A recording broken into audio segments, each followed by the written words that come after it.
کہ یہ روم کے جو دو بڑے شہر ہیں، یونان اور اٹلی، یعنی گریکس اور اٹلی، اس کے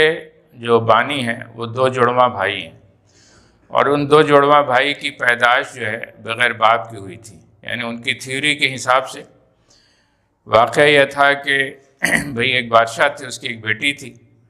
پھر ہوا یہ کہ بادشاہ کے بھائی نے بادشاہ کے تختہ الٹ کر کے اقتدار پہ قبضہ کر لیا اور بھتیجی کو جنگل میں پھینکوا دیا۔ تو جنگل میں اس لڑکی کے ساتھ، اس شہزادی کے ساتھ، ان کا جوپیٹر دیوتا، یہ خیال ہے کہ رومن تہذیب میں جو بت پرستی کا جو تصور ہے،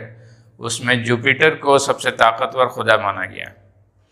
تو جوپیٹر نے جو ہے اس شہزادی سے تعلق قائم کیا، جس کے نتیجے میں یہ دو جڑواں بھائی